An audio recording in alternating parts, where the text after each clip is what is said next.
noches, amigas y amigos de Radio Caracas Televisión. Esta noche contamos con la presencia del doctor Luis Alberto Machado en el programa Primer Plano.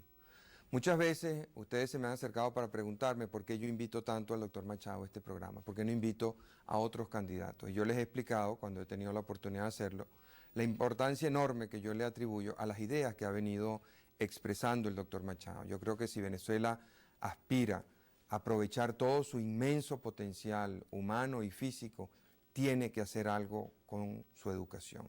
Pero quisiera reforzar esto con el testimonio de otras personas importantes que han estudiado las historias, que han estudiado los programas del doctor Machado y tienen algo que decirnos al respecto. Por ejemplo, Skinner, uno de los psicólogos más importantes de este siglo, dice: no cabe duda de que el proyecto en su totalidad será considerado como uno de los grandes experimentos sociales de este siglo.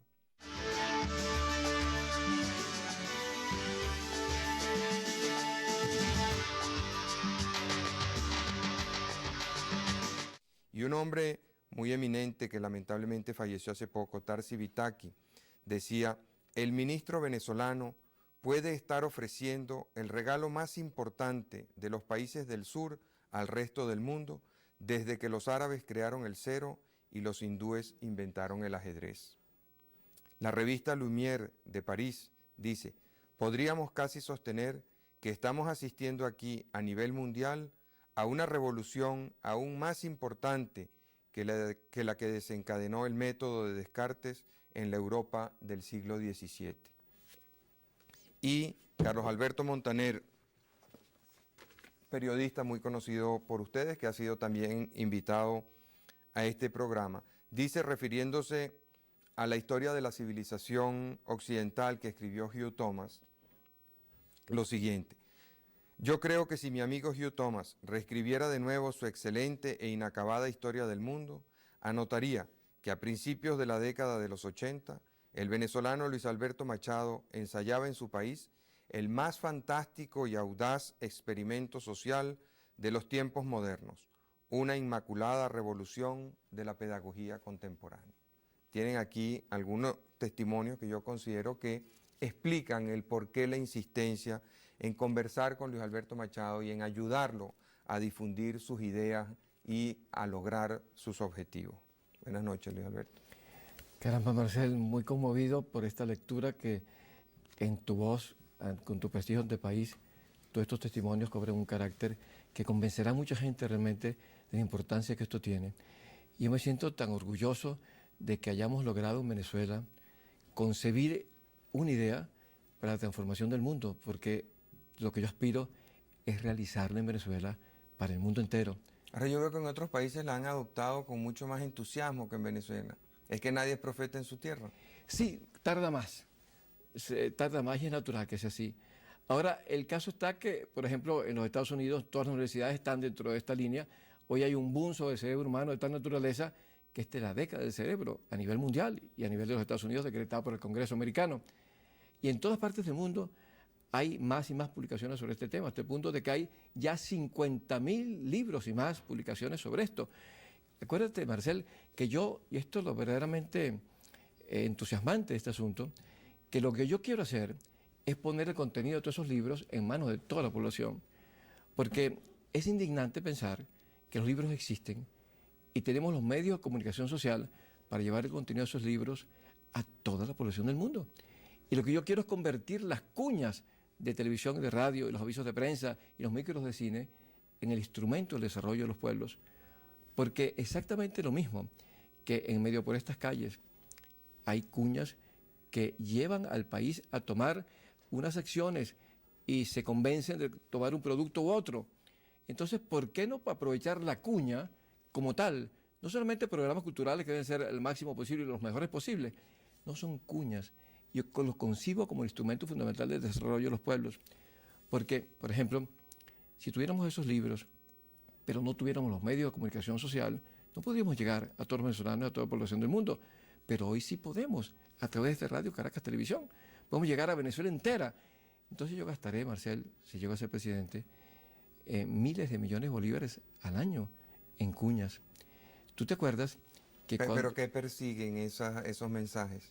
Mira, en primer lugar, pulverizar elementos, paradigmas de nuestra cultura, que yo los llamo malditos. Nosotros jamás nos podremos desarrollar mientras tengamos dichos como este, con los cuales se crían nuestros niños. Por ejemplo, más vale pájaro en mano que 100 volando. Esto es una estupidez. Y los niños crecen así. Mira, los que han triunfado en la vida son los que dejan el pájaro que tienen en la mano y van a la busca de los 100 que están volando. Y fracasan muchas veces y no le tienen miedo al fracaso, pero consiguen 20, 30 y hasta 1000 y 1.000.000 de pájaros volando. Una persona no se puede desarrollar jamás así, y un pueblo mucho menos. Y este otro, aquel que dice, loro viejo no aprende a hablar, y loro viejo se aprende a hablar y a cantar. Y aquel otro, niño que nace barrigón y que lo hacen chiquito, y hoy hay niños mongólicos que están en universidades del mundo. Y aquel otro... Sí, Radio Caracas tiene un programa muy bonito sobre sí, ese maravilloso. tema. Y con un éxito inmenso. Con mucho Sabes éxito, que ese sí. programa en los Estados Unidos compite con 60 Minutes. Sí. Y que era el que llevaba a esa hora en CBS el récord. Sí, aquí compite con Bienvenido, un programa también de mucho prestigio y lo ha superado. Y el ver que ese muchacho es un muchacho mongólico con el síndrome de Down y logra eso, que no se puede lograr con un niño normal. Es decir, yo he llegado a la conclusión, Marcel, de que yo y tú, y en este caso no lo digo como ser ordinario tú y yo, sino yo y tú. El burro adelante para que no sepan. Sí, exactamente. Somos atrasados mentales, justamente. Somos burros. Porque si un mongólico ha llegado donde hemos llegado nosotros, a la universidad, nosotros ¿dónde debíamos estar? Viviese más arriba. Ahora, ¿qué pasa? Que las madres del mundo no saben lo que se puede hacer con sus hijos para lograr que nazcan ya desde el momento de nacer con una potencialidad extraordinaria. Mira, en este momento, Marcel, hay 600.000 madres embarazadas en Venezuela y no saben nada de esto. Vamos a hacerlo a través de la televisión y de la radio, llegar a todas ellas y lograr que esto se haga en todos los países del mundo. Vamos a cumplir unos compromisos, ya regresamos.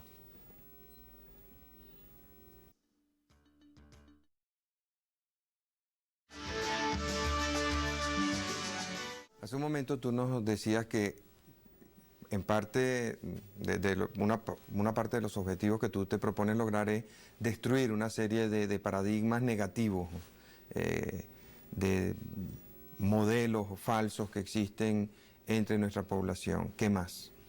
Mira, es que además, Marcel, eso lo podemos lograr porque el país no puede desarrollarse si no cambia y no se automotiva y no eleva su autoestima.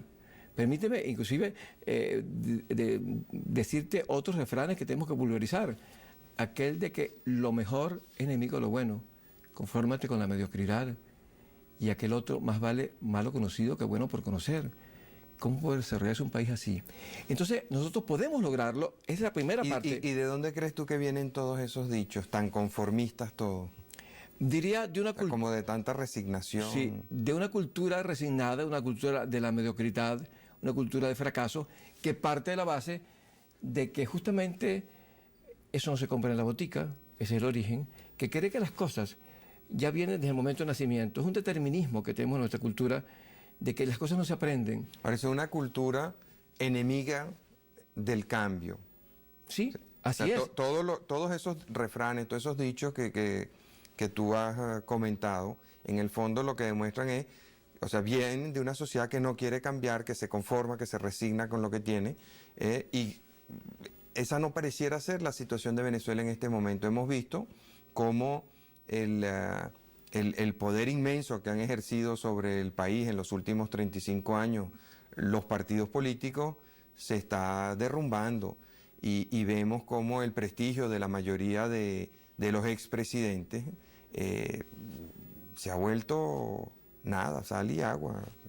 Entonces hay como un rechazo a la vieja dirigencia, hay un rechazo a las viejas estructuras de poder. ¿Tú crees que Venezuela está madura para un cambio? Sin duda ninguna, porque este es el momento de hacer un cambio de tal trascendencia como este, que yo lo califico como el cambio más importante de la historia de la humanidad. Ahora, si ese cambio te favoreciera a ti, ¿con quién vas a gobernar tú? Porque tú eres Luis Alberto Machado, y tus libros y tus ideas, más nada. Mira, yo voy a tener un gobierno que va a tener 5 años y medio en vez de 5. Porque yo, si llego a ser presidente, yo voy a dejar a todos los ministros actuales, si son buenos para Velázquez, son buenos para mí. Y yo no creo que el país soporte, que no es conveniente, una nueva transición. Porque yo he estado 3 veces en el gabinete y sé, con Betancourt, con Caldera y con Luis Herrera, y sé perfectamente que un ministro aprende a ser ministro después de 6 meses. Antes no sabe, tiene que entrenarse, entonces cuando empieza a ser ministro realmente. Entonces vamos a cambiar los ministros otra vez en febrero para empezar otra vez y perder entonces un año. Es preferible, lo pienso yo así, el que estos ministros que están sigan conmigo todos, y en especial el ministro de Defensa, inclusive con derecho a declarar, autorizado por el Supremo Comandante de las Fuerzas Armadas para seguir declarando. ¿Por qué insistes en ese punto en particular? Porque, por ejemplo, tu expresidente, el doctor Caldera, no está muy contento con las declaraciones del ministro, y Andrés Velázquez tampoco está muy contento con las declaraciones del ministro. Yo sí creo que le ha hecho un gran bien al país y creo que ha ejercido un liderazgo necesario y ha cubierto una especie de vacío. Y creo que él tiene derecho a tener una opinión y a aclarar las cosas, porque es que aquí ha habido un desprestigio creciente de todas las instituciones, de las Fuerzas Armadas también. Y él tiene el derecho, y yo como Supremo Comandante de las Fuerzas Armadas, pues estaría en ese mismo afán de robustecerlas al máximo, y como él es allí, mi subordinado como ministro, pero es el militar que está allí, que yo nunca tendría tampoco, de paso quiero decirlo, un ministro civil como ministro de Defensa. Eso me parece que es innecesario, que no tiene sentido. Él tiene que ser el representante de las Fuerzas Armadas, inclusive ante el gabinete, y llevar como militar, conociendo la idiosincrasia militar, las decisiones políticas de las Fuerzas Armadas. Entonces creo que él ha tenido una actitud que estabiliza la democracia venezolana. Creo que ha contribuido a que podamos llegar, con bien como vamos a llegar a las elecciones y seguir adelante. Entonces yo lo dejo allí, inclusive hasta, no sería imposible que hasta uno le prorrogara el término de su periodo en las Fuerzas Armadas después de julio del año que viene. Entonces tú dejarías este gabinete. Completo. Y le garantizo, porque todos los cambios se van a hacer, se pueden ir haciendo después. Pero es que además, como yo parto de la base, Marcel, de que aquí no hay muchas alternativas, digan lo que digan los candidatos actuales, todos van a terminar haciendo exactamente lo mismo, porque las alternativas son muy pocas. La realidad económica está allí y cada vez iremos más hacia esa unificación de criterios.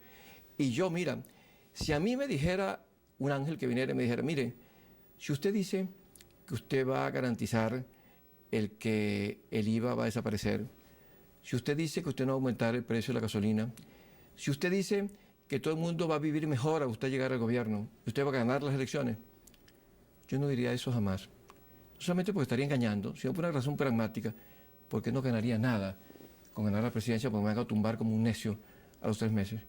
Porque el país no aguanta ya más que todo el mundo ofrezca todo y que después la realidad no es esa. Pero hay candidatos ofreciendo eso. Bueno, allá ellos con su conciencia y su responsabilidad. Yo tengo la mía. Porque yo les ruego que piensen mucho en lo que pasó con Carlos Andrés Pérez. ¿Quién destruye a Carlos Andrés Pérez? Él mismo. Simplemente porque él le ofreció al país en la campaña electoral que todo se iba a resolver y por eso lo eligieron. Y no se podía resolver nada. Ahora es el caso que aquí hemos dicho que el problema es la corrupción y por tanto al acabarse la corrupción todo se va a resolver. Y resulta, le hemos dicho al país que el problema es Pérez. Y se va Pérez y lo se puede resolver de un día para otro. El país esperará, entonces hay que decirle la verdad al país, realmente que el país sepa cuando vaya a votar que la realidad no es simplemente que los problemas se van a resolver todos de un día para otro, porque eso no es posible. Y no es que no se le debe decir al país que se van a resolver, sino que no se debe permitir que el país lo crea. Entonces yo creo que si queremos la estabilidad democrática, no podemos ofrecer lo que sabemos que es imposible, no podemos permitir que el pueblo crea que eso se va a hacer. Entonces, fíjate que ¿por qué los servicios públicos empeoran cada vez? ¿Por qué la realidad del país seguirán empeorando mientras no transformemos al venezolano? Porque aquí lo que a mí me subleva es el hecho que permanentemente en Venezuela, y diría que en el mundo, se trata de transformar las leyes, transformar la sociedad, para que la sociedad transforme al país, a los hombres, a los venezolanos. Y se ha fallado y se seguirá fallando siempre. Y mientras nosotros sigamos haciendo cosas y dejamos la educación como está, seguiremos de fracaso en fracaso y cada día peor. Porque mira, Venezuela va, desde el punto de vista del Estado, administrativamente, cada día peor y los servicios públicos están en colapso total. Y eso se debe a que no hemos formado a los venezolanos. Por eso que digo que la educación no es el problema fundamental, no es el problema prioritario. La educación es el único problema del país. Si tú no resuelves el problema de educación, no resuelves nada. Iremos peor, peor y peor. Y si resuelves el problema de educación, resolverás todos los problemas. Te pongo este ejemplo. Suponte un gobierno que construye todas las viviendas para todos los venezolanos, dota a todos los hospitales, logra construir todas las carreteras que necesitamos y las cloacas y los acueductos y deja la educación como está y sigue la educación empeorando. Y si no se hace algo radical como lo que yo quiero hacer, seguirá la educación de mal en peor. Hay que hacer un cambio radical absoluto y utilizar, como digo, los medios de comunicación social como el instrumento fundamental del desarrollo y de la educación del pueblo. Ahora, si eso no pasa, ¿qué va a suceder? Que la educación seguirá igual, los venezolanos seguiremos iguales. Entonces, ¿qué sucede? Que dentro de un año todos tienen casa, pero buena parte de esas casas estarán vueltas en ranchos otra vez. Y los acueductos estarán rotos otra vez, y los hospitales estarán sin gasas, y sin mercurocromo, y sin alcohol otra vez. Pues es un problema del venezolano, Marcel. Ese es el problema del país y de América Latina. Es más, mira, yo estoy convencido, esto es muy polémico, no sé si tú pensarás lo mismo que yo, que si mañana las aguas del Atlántico se encresparan y lograran pasar por encima de la cordillera de los Andes y se unieran con las aguas del Pacífico y desapareciéramos todos, 350 millones de personas, yo estoy convencido que al mundo no le pasa absolutamente nada, nada, nada. Nosotros no somos necesarios en el mundo. Con nosotros y sin nosotros, el mundo dentro de 50 años va a ser el mismo. Vamos a cumplir unos compromisos. Al regreso quisiera regresar a ese tema. Ya volvemos.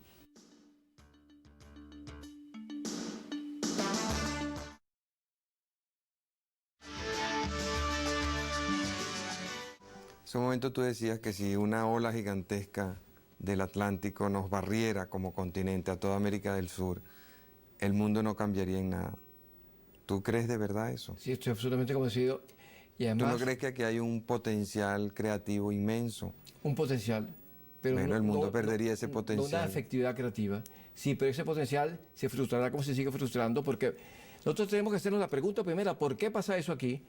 Y si mañana crece el Charles River de Boston y desaparece MIT y Harvard con todas sus investigaciones, todos sus archivos, todos sus sabios, y crece la Bahía de San Francisco, desaparece Berkeley y Stanford, el mundo es totalmente distinto dentro de 5 años a lo que sería si eso no ocurriera. Ahora, ¿por qué pasa esto? ¿Cuál es la realidad? Y aquí yo creo que la esencia del progreso del país, lo que tenemos que preguntarnos primero nosotros los venezolanos es eso. ¿Por qué sucede eso? Y mientras no resolvamos el por qué, no resolveremos los problemas de Venezuela. Tenemos que preguntarnos primero, ¿esto es un problema genético? Nosotros somos inferiores a los demás países del mundo porque lo somos. Y la muestra está que nosotros, yo creo, Marcel, que nosotros no tenemos ni independencia, ni libertad, ni soberanía. Podemos celebrar el 5 de julio como queramos, pero no somos soberanos. Un pueblo con hambre no puede ser soberano jamás, ni tiene independencia, ni tiene nada. Nosotros somos colonias, Marcel. Esa es la realidad. Y lo somos ahora más todavía que en tiempos de independencia. Y nosotros estamos atrasados en relación con los demás pueblos desarrollados. ¿Por qué? ¿Cuál es la diferencia? Es que es un problema genético. Es nuestra raza de negros, de indios, de mestizos, de españoles que vinieron aquí. Somos inferiores. Si eso fuera así, no tenemos nada que hacer sino resignarnos a nuestra inferioridad. Y yo propondría que procuráramos ser el estado número 50 y tantos de los Estados Unidos, porque algo obtendríamos de eso. Pero la ciencia nos dice que no hay ninguna raza inferior a otra, que los negros son iguales a los blancos y los indios son iguales a los negros, que todos somos exactamente iguales. Cuando un venezolano está en igualdad de circunstancias que cualquier otro, rinde exactamente igual. Entonces no es un problema genético. Es un problema entonces que está en nuestra causa, un problema social, un problema nuestro, que depende de nosotros. Entonces no es Dios el culpable, pues vivimos en un mundo donde Dios es el culpable de todo, y por eso le atraso a nuestra cultura. Si mi hijo no tiene facilidad para las matemáticas, mi nieto, no es por culpa mía o su profesor o de él mismo, sino es que Dios no le dio esa facilidad. Ahí está y si no tiene facilidad para la música, es que Dios no le dio el oído musical. Partimos de la base de que todo viene determinado. Es una sociedad determinista. ¿Son los genes o es la voluntad de Dios el que nos hizo así? Ulrich nació así, Einstein nació así, Beethoven nació así. Los países anglosajones parten de la base que las cosas se aprenden. Y por eso el how to y los libros acerca de cómo se hace todo. Libros de los cuales nosotros nos burlamos. Y no dijo Unamuno, que es el autor que me llega a mí más al fondo del alma, lo dijo la estupidez más grande que se ha dicho en América Latina y en España, que inventen ellos. Esa cosa tan nimia como inventar la ciencia y la tecnología, eso no vale nada. Nosotros somos países para cosas mucho más elevadas, la teología, la religión, el misticismo, la música, la pintura, la poesía. Para que inventen ellos significa que nos colonicen ellos. Pero además, los países del mundo hoy que son el centro de la cultura integral son los países anglosajones. ¿Por qué? Porque allí el centro musical del mundo está en los Estados Unidos y el centro cultural del mundo en general y el centro de novelas y de poesía y de pintura, todo se desplazó a los Estados Unidos. ¿Por qué? Porque es una cultura que lo permite, pues están siempre en la búsqueda de una nueva frontera. Entonces, si no es un problema genético, entonces ¿qué es? Es que acaso es un problema nutricional, y que nuestra gente está mal nutrida y por eso no son creativos, porque yo no creo en pueblos y en países en su efectividad cuyas universidades no producen premios Nobel. ¿Por qué todos los premios Nobel se van para allá y ninguno para acá? Es que nuestros estudiantes y nuestros profesores están desnutridos, porque la desnutrición explicaría que en los barrios pobres la gente no fuera tan creativa, pero los profesores de nuestros estudiantes comen igualito que comen los estudiantes de Boston, exactamente igual, con flake, el desayuno, jugo de naranja, huevos tibios, tostadas, café con leche, y el almuerzo es el mismo y la cena es la misma. Esto no es un problema nutricional el que hace que nosotros no estemos a la vanguardia del mundo, tampoco es un problema de baja población. No, y si uno compara lo que es por mala que sea, la calidad de la nutrición, de la alimentación, hoy en día en Venezuela es superior a la que había en Europa hace un siglo. Ya, por supuesto, pero y sin embargo en Europa hace un siglo crearon... Sí, vamos a ir simplemente a eso, que nosotros estemos allí, vamos a descubrir las mismas cosas que ellos tuvieron entonces y vamos a inventarlas igual. Entonces ese no es el problema. ¿Es que acaso entonces, ya que hablamos del problema educativo, es que se trata de que las matemáticas son distintas, las que nosotros estudiamos aquí, la física, la química es distinta? Hasta los libros de texto son los mismos. Es más, yo estoy seguro que en la Universidad Central sale un médico sabiendo más de medicina que un médico que no en Harvard. De medicina como tal. ¿Cuál es la diferencia entonces? ¿Por qué pasa lo que pasa? Simplemente porque en Harvard, lo que diferencia la Universidad de Harvard con cualquier universidad nuestra, es que allá además de darles información, datos, conocimientos, les enseñan cómo pensar creativamente con una asignatura específica, particular. Les enseñan a descubrir, a inventar. Les dan clases. Aquí se enseñan solamente contenidos. Allá enseñan además de contenido procesos, sistemas, procedimientos, métodos. Y por eso yo quiero transformar el sistema educativo e incluir en él 3.000 horas de clase, donde además de lo que se estudia actualmente, se estudien, es decir, procesos mentales, cómo inventar, cómo descubrir, cómo crear, cómo piensa un genio. Y hoy se sabe, Marcel, cómo piensa un genio. Y un genio piensa distinto a ti, a mí, a cualquiera de las personas que están con nosotros en este programa. Lo que tenemos que hacer entonces es dar clases de eso y 3.000 horas de clase. Esta es la transformación. Y nosotros podemos ponernos a la vanguardia del mundo en este camino. Y si nosotros hacemos eso, 3.000 horas de clase, y le damos a las madres por televisión y directamente en su casa lo que tienen que saber porque sus hijos nazcan ya con la llama del amor encendida, y le damos a los adultos de Venezuela las técnicas por las cuales las transnacionales están pagando hoy la cantidad de 10 millones de bolívares en una semana.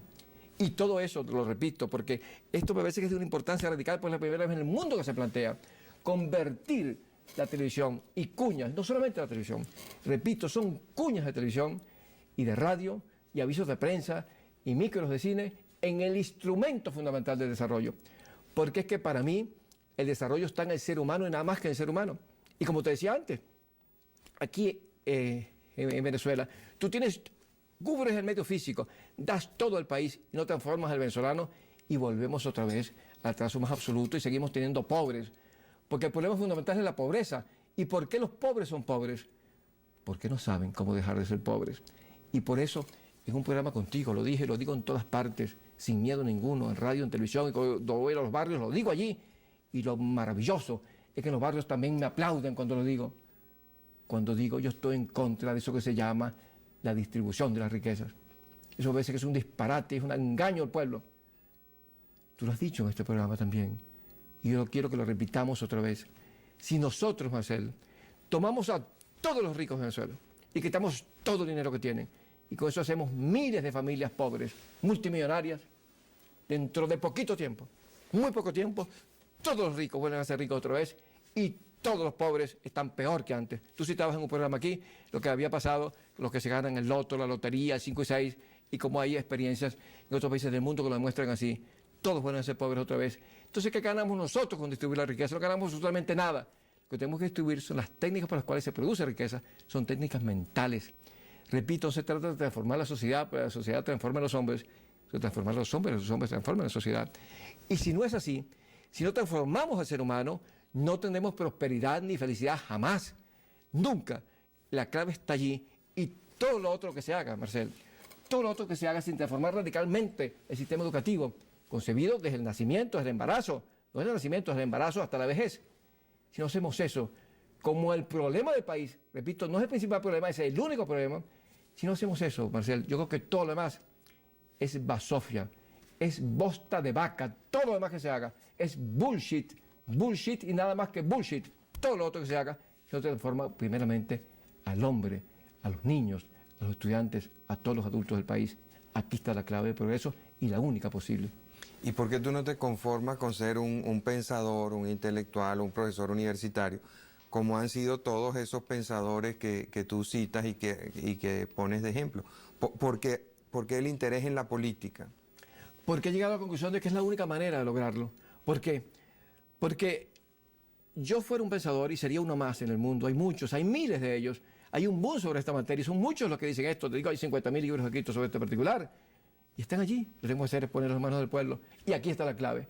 El poner los libros en manos del pueblo es una decisión política. Porque tenemos los libros, los conocimientos y tenemos los medios para lograrlo. ¿Cómo se hace para lograr que en esta televisora y en todas haya 30, 40, 50 cuñas al día? Que es lo que yo quiero.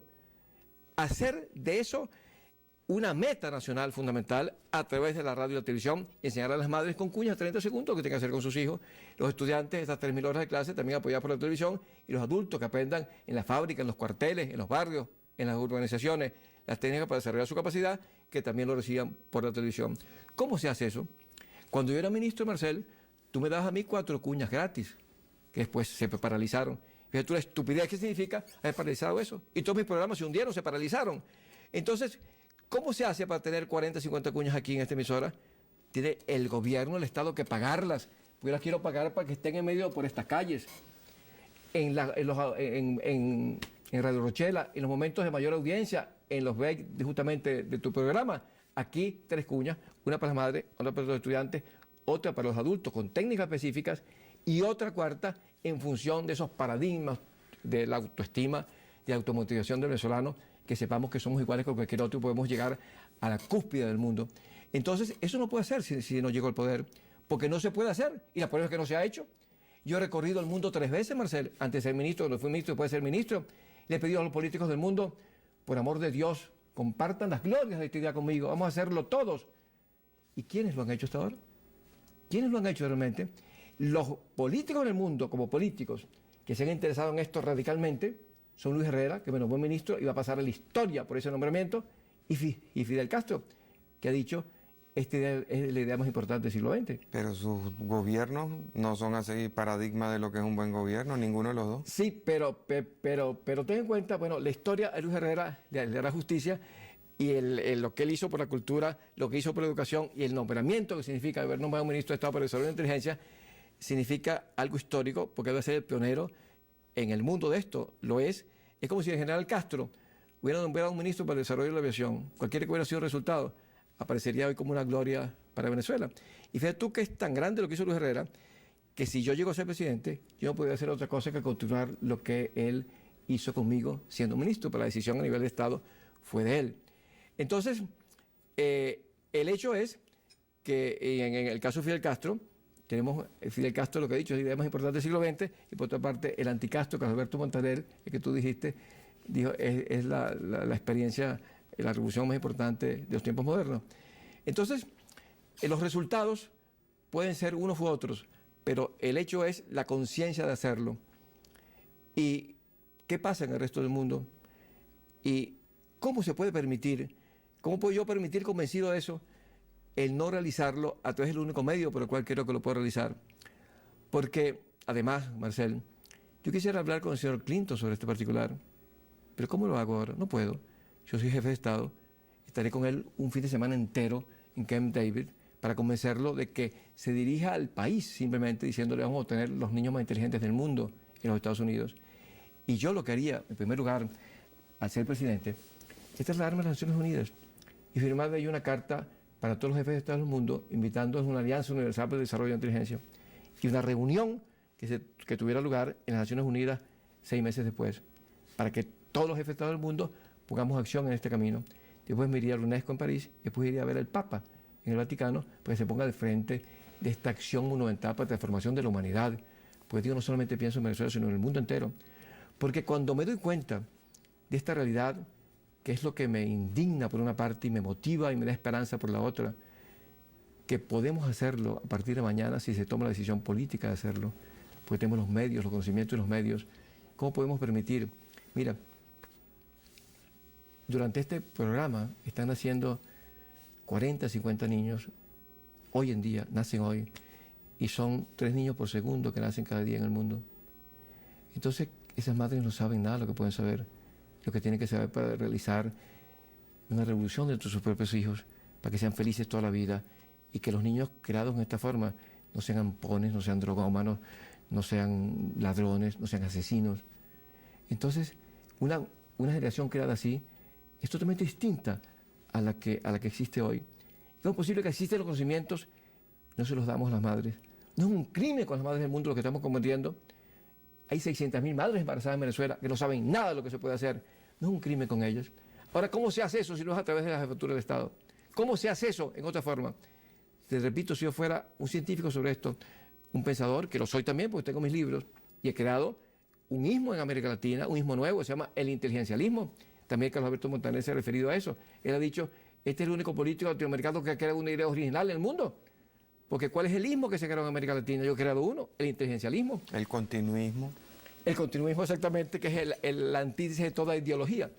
Entonces, vamos a cumplir unos compromisos. Al regreso quisiera que me explicara por qué en este interés tuyo de llevar la idea de la revolución de la inteligencia a la política, tú a quien apelas electoralmente es a los niños. Los niños no tienen voto.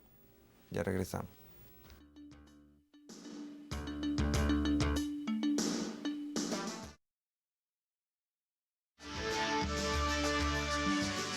En ese momento tú nos decías que tú no te conformabas con ser un intelectual más, sino que querías llevar esto al campo de la política porque era la única manera de realizar esa revolución de la inteligencia que tú consideras indispensable. Entonces, ¿por qué apelas a los niños? Los niños no votan.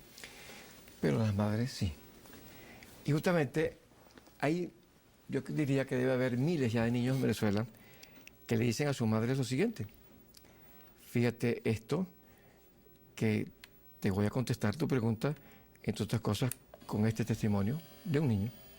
Mamá, ¿sabes que hay un presidente de los niños?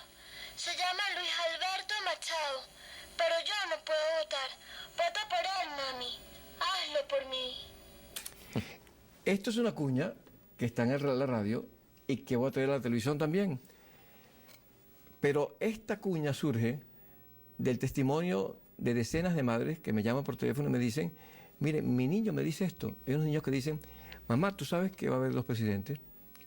Uno de ustedes, los grandes, y otro nuestro, los niños. Mamá, ¿por qué yo no puedo votar? ¿Y cómo? Pues no tienes edad, pero pues entonces tengo un presidente. Yo debo votar por mi presidente, mamá. Y esto que le dicen, mamá, vota tú por mi presidente porque yo no puedo votar por él. Y me encuentro con niños que me ven por la calle y me hablan y me dicen eso mismo. Yo le he dicho a mi mamá que vote por ti. Otros me dicen, yo voy a votar por ti. Niños de 4 o 5 años. ¿Por qué? Porque yo creo que la base de está allí. Yo quiero ser el presidente de los niños para convertir el amor a los niños en la principal misión del Estado. Porque resulta que el Estado depende de los niños y los niños dependen del amor que reciben. Entonces no hay política más importante que justamente la del amor a los niños. Y yo creo que el problema más grave que tiene país alguno, que tenemos nosotros hoy, son los niños. Mira, hoy pasan cosas gravísimas en Venezuela. Una espantosamente grave, que son niños asesinados. Pero hay otra mucho más. Niños asesinos. Eso es lo más grave. Eso es lo peor. Es todavía peor un niño asesino que un niño asesinado.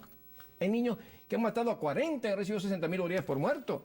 Entonces, eso tiene que ser el elemento esencial. Tenemos que volcar el país en función de los niños.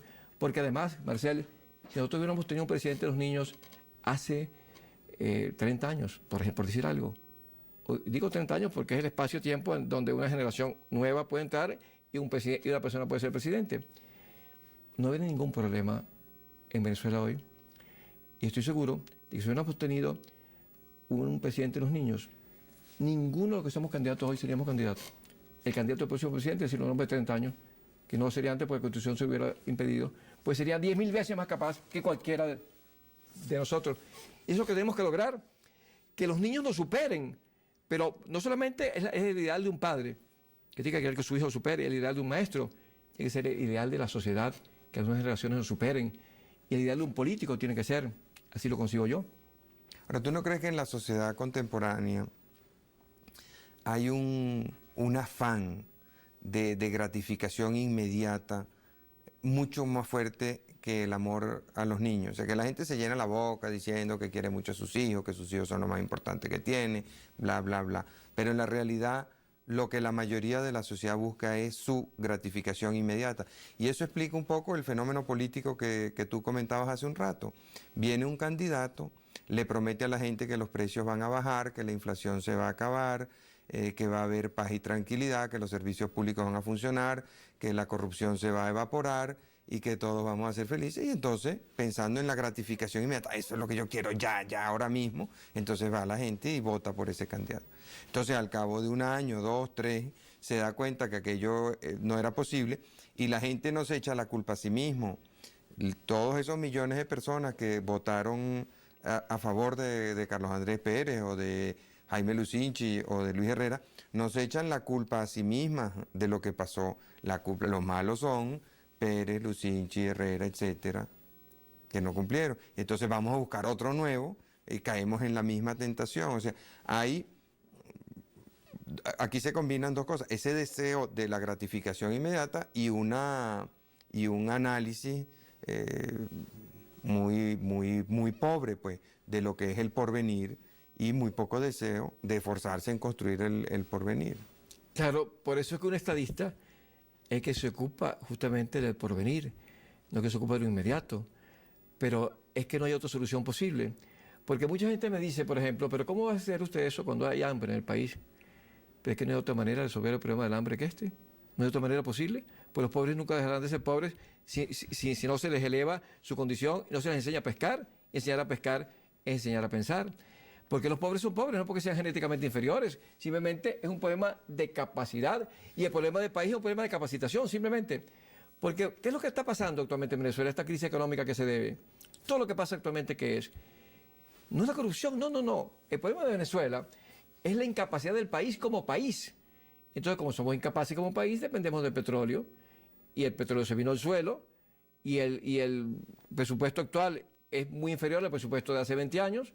Entonces el país se vino al suelo porque no tenemos capacidad simplemente como país.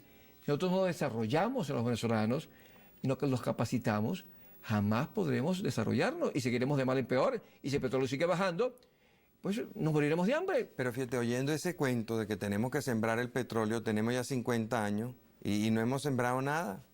Mira, justamente me das pie para lo que yo creo que debe ser el ideal y la meta de Venezuela por lo menos durante un siglo. Y aquí se resume mi programa de gobierno, en esta frase que te voy a decir, y que creo que debe ser la meta de Venezuela para ahora y para las nuevas generaciones, que es la siguiente: hay que sembrar el petróleo en el petróleo para convertir el oro negro en materia gris. Aquí creo que se traduce todo. Fíjate, hemos dicho sembrar el petróleo, pero se ha considerado que debe ser sembrado en cualquier parte menos en el petróleo. Yo creo que esto ha sido un error gravísimo que hemos cometido por generaciones, que no nos hemos dado cuenta que donde somos más competitivos, que tenemos que ser un país petrolero y seguirlo siendo. Hemos hablado tantas veces de Venezuela postpetrolera, y una cosa así como nos diera asco el petróleo. Y Pedro Alfonso tuvo la frase, que no fue su intención. Entiendo lo que él quiso decir, pero que tal como se ha concebido y se ha entendido, le ha hecho un daño gravísimo a Venezuela. La frase de el petróleo es el excremento del diablo. Es un país que no quería ser un país petrolero, que consideraba que ha sido una perdición el petróleo.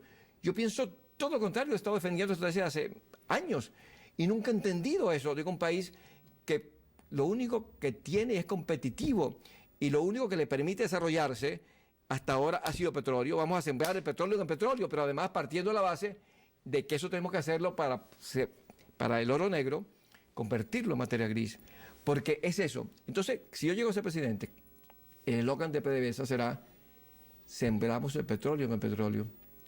Ahí es donde hay que sembrar el petróleo y no hay ninguna otra cosa, para producir entonces más riqueza, más bienes, que lo llevemos entonces a los venezolanos. Además, sembrar el petróleo en el petróleo, la actividad petrolera genera una actividad económica extraordinaria.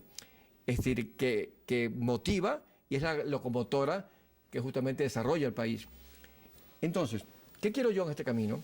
Para ahondar sobre la frase y dividirlo en dos partes, sembrar el petróleo en el petróleo. Es lo siguiente: es convertir a PDVSA en una de las empresas más poderosas del mundo. Y lo podemos lograr. Entonces, invirtiendo todo lo necesario y buscar dinero que venga de fuera, necesitamos eso por encima de todo y abrir las puertas todo lo más que podamos para que se invierta de afuera en el petróleo. Y en ese sentido buscar todos los medios. Inclusive te digo que si hay que endeudarse en función del petróleo, pues yo lo haría sin duda ninguna, porque al fin y al cabo Radio Caracas tiene que endeudarse para prosperar, para comprar unas máquinas que necesita. Lo que hay que tener es la seguridad absoluta, y lo tendríamos con PDVSA, porque genera su riqueza, que esa deuda va a ser totalmente pagada. Pero además, yo creo que tenemos que buscar todas las maneras posibles sin hacer que PDVSA pierda importancia y fuerza. Yo no estoy de acuerdo con nada que pueda hacer que PDVSA pierda su hegemonía, inclusive en el mundo. Yo quiero que PDVSA sea cada vez más fuerte, que podamos entonces producir cada año, esto tiene que ser meta fundamental del país, por lo menos 200.000 barriles diarios más cada año. Eso por ahora, irlo incrementando cada vez y venderlos. Y aquí voy a esto. Yo creo que la OPEP ha rendido una función muy importante en el mundo, pero yo no tengo el mito de la OPEP. Y yo como presidente no podría permitir el que Arabia Saudita a voluntad pueda aumentar su producción de petróleo, y lo mismo los países del Golfo, y que Venezuela siempre se mantenga cumpliendo con su cuota. Nosotros, yo le diría a la OPEP, vamos a producir y a vender 200.000 barriles sin day todos los años, por lo menos 200.000 barriles más. O sea que eso lo hago en la OPEP, más allá de la OPEP o fuera de la OPEP. Pero yo no puedo permitir que justamente teniendo esa riqueza allí y siendo el país de mayor potencial, de mayor reservas en el mundo entero, si incluimos la faja bituminosa del Orinoco, yo puedo permitir que eso se quede allí, simplemente como una bella durmiente para siempre, porque el petróleo va a perder vigencia tecnológica antes de que se agote. Entonces me parece un absurdo, y lo que quiero es acabar con el hambre del pueblo ahora, ya, y no lo puedo hacer sino invirtiendo dinero en petróleo, produciendo petróleo y vendiendo más petróleo, y convirtiendo a Venezuela, que tenga la aspiración de convertirse en la primera potencia petrolera del mundo, porque tenemos las mayores reservas petroleras, que nada nos pare en ese camino. Entonces sembrar el petróleo para producirlo así y lograrlo así. Y en ese sentido, abrir las puertas lo más que podamos. Y no me vengan con cuentos en cuanto a las inversiones extranjeras en general, y lo digo en cuanto a petróleo y a las demás también. A mí no me vengan con cuentos de la soberanía nacional. Lo que más afecta a la soberanía nacional es el hambre. Y yo en este sentido tendría dos modelos simplemente, que son el general Pinochet y Fidel Castro. Yo voy a abrir las puertas igual que ellos. Y aquí no me venga la gente de izquierda con que no se puede hacer esto o lo otro. Vamos a llegar hasta donde ha llegado Fidel Castro, que ha sido paradigma para ustedes, señores de izquierda. Entonces vamos a llegar a donde ha llegado él en cuanto a las inversiones extranjeras, que las ha abierto como nadie, y a los de derecha vamos a llegar a donde ha llegado ese señor Pinochet. Porque además, Marcel, los países del mundo no se pueden desarrollar sin inversión extranjera, porque el problema de Venezuela actual económico no es otra cosa. La inflación que es, el déficit fiscal que es falta de divisas. El problema económico fundamental de Venezuela son divisas y nada más que divisas. Ese es el problema. Y tenemos que tenerlas a como de lugar, justamente cuando tengamos mayor producción petrolera con un mayor ingreso. Pero entre tanto tiene que ser ingresos de inversiones extranjeras. Y fíjate, los cuatro tigres de Asia, Hong Kong, ¿cómo se desarrolló? Con inversiones extranjeras. Y Corea igual, y Singapur igual, y Corea igual. Es que es así, no es otra manera posible. Esos pueblos se han desarrollado ¿por qué? Por las inversiones extranjeras por una parte y por la motivación, la autoestima, el afán y la disciplina. Es un problema de seres humanos y de trabajo. ¿Cómo trabaja? Eso es un problema de motivación, un problema personal. Ahí está la clave. Entonces digo otra vez que el desarrollo de Venezuela, económico de Venezuela, se debe simplemente, lo podemos lograr, quiero decir, a las inversiones extranjeras, la mayor producción de petróleo, y luego la motivación, la autoestima venezolana y la formación del venezolano. Ahí está la clave y la única clave de nuestro desarrollo. Es decir, entonces, sembrar el petróleo en petróleo para convertir el oro negro en materia gris. Esta tiene que ser la meta de mi gobierno y tiene que ser la meta de Venezuela para un siglo. Si mi compromiso con Radio Caracas no me obligara a ser imparcial y yo quisiera votar por ti, ¿cómo hago para votar por ti? Mira, justamente, bueno, pero tú puedes votar por mí, aunque sea imparcial, porque tú eres imparcial, aquí como presidente de Radio Caracas Televisión y aquí en tus programas. Pero en el momento de votar tienes que votar por alguien. Necesariamente, no puedes ser imparcial en ese momento. Además sabes que hay muchos familiares tuyos que van a votar por mí. Eso es verdad. Ojalá te convenzan de aquí a allá. Pues mira, esta es mi tarjeta y para que tú puedas votar por mí, Marcel, y si haces lo que yo te digo ahora, y lo vas a hacer, lo quieras o no, vas a terminar votando por mí por lo siguiente.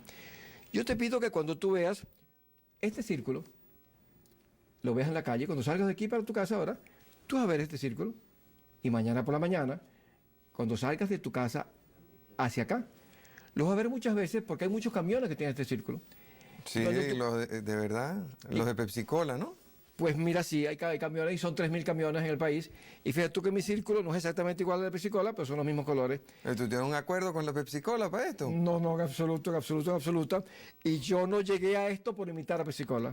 Yo llegué por mis propios medios, solamente que a mí me salió gratis. A Pepsi Cola tiene que haber costado millones de dólares haber descubierto que estos colores en esta forma eran los colores para lograr motivar a la nueva generación. Acuérdate que ese fue su eslogan en el mundo, cautivar la nueva generación. ¿Cómo llegaste tú a eso? Pues mira, fíjate, aquí en Radio Caracas, justamente, déjame ver, la debo tener aquí. Justamente, sí la tengo. Mira, esto es así como la Pepa de Zamuro de Luis Herrera. Yo tengo, que le hizo ganar las elecciones, ojalá esta esfera que está aquí me haga ganar a mí. Fíjate, yo con la guerra del Golfo aquí en Radio Caracas Televisión, yo quise convertir esto en el símbolo de la paz. ¿Por qué? Porque tenemos que buscar la paz para los niños. Y justamente una esfera, un globo, representa el cerebro de los niños, los juegos que juegan los niños y la tierra donde viven los niños. Queremos un mundo para los niños, por eso yo quiero ser el presidente de los niños, para construir un mundo para ellos, un mundo para todos. Y entonces aquí tenemos el mundo para los niños en la mano. Y es decirle a todo el mundo que tenga una esfera como esta en la mano y sienta que el mundo depende de él. Tu mundo depende de ti mismo y no de nada externo.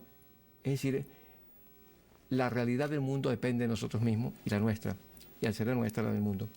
Entonces, y desde entonces tengo esto, y mi símbolo de mi idea de la inteligencia, ido por el mundo también recorriendo, esto es símbolo de inteligencia y de los niños, inteligencia para los niños. Una esfera. Una esfera, un globo, que además tiene un significado muy grande, porque esto es el sol, esto es la luna, esto es el vientre de la madre, estos son los pechos de la madre, esto es maternidad, esto es perfecto como figura geométrica, como tal, y esto es mágico de todo punto de vista. Entonces, yo dije entonces, mi símbolo electoral será una esfera, pero una esfera en el plano se convierte en un círculo. Entonces dije, será un círculo. Entonces será mi foto aquí, esto es igual para todos los candidatos, mi nombre aquí y un círculo aquí. Entonces cuando dije, voy a darle colores, a esto tiene que tener un color, ¿cuáles van a ser mis colores?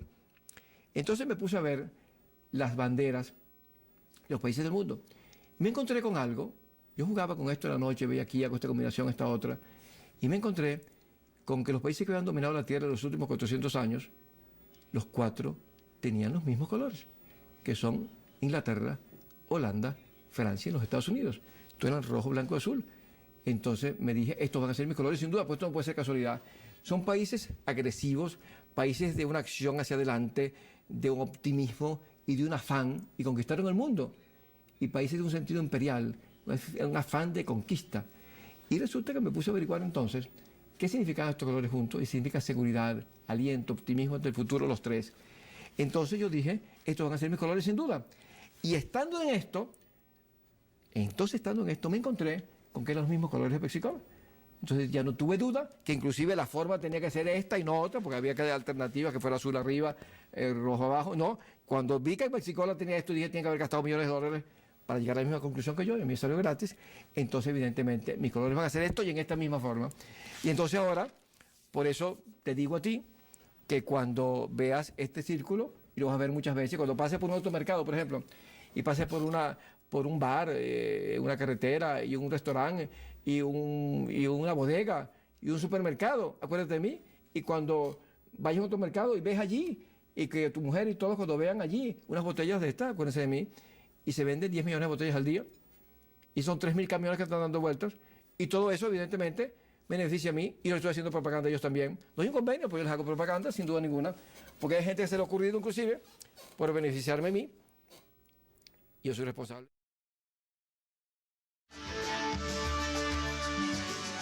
ningún mal a Pepsi Cola, todo lo contrario. Estoy haciendo un bien inmenso, ellos van a vender mucho más, están en maquillaje, están gastando en cuñas no sé cuántos cientos millones de bolívares en Venezuela y en el mundo, porque es una campaña mundial. Y simplemente yo creo que al decir vota Pepsi, es algo, mira, que no me explico cómo se le ocurrió a ellos mismos, porque ellos empezaron con Toma Pepsi. En un momento electoral, así como yo estoy aprovechando el círculo que coincide con el de ellos, para decirte a ti que cuando ves este círculo te acuerdes de mí, pues igualmente ellos podían haber aprovechado, como cualquier otra empresa comercial, no me explico cómo a nadie se le ocurrió, aprovechar la campaña electoral para hacerse beneficio comercial y vender más, y Toma Pepsi, vota Pepsi, que encajaba perfectamente. Entonces yo creo que ellos van a vender mucho más Pepsi Cola, al yo decir, al tener esos afiches, esos grafitis que dicen vota Pepsi, van a vender mucho más. Entonces es un negocio donde nos favorecemos ambos, y eso favorece vendiendo más, yo me favorezco con más votos. Y en todo caso, estoy dispuesto a correr todas las consecuencias que esto acarree. En todo caso, yo lo hago por los niños y para ser presidente, justamente para ser el presidente de los niños. Vamos a cumplir unos compromisos y ya regresamos.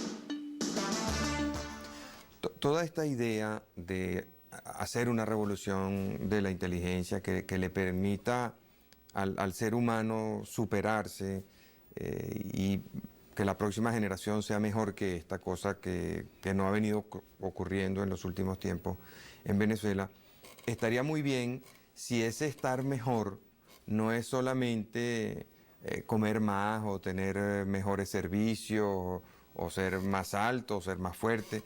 Porque hay también en toda sociedad hay consideraciones éticas que son importantes. Entonces, ¿cómo entra la moral, cómo entra la ética en este proyecto tuyo? Mira, un mundo más inteligente de suyo, por ser más inteligente, es un mundo más moral. Y te voy a decir por qué. Porque cuando tú tienes una explosión científica y tecnológica a través de la inteligencia, tú tienes abundancia de bienes.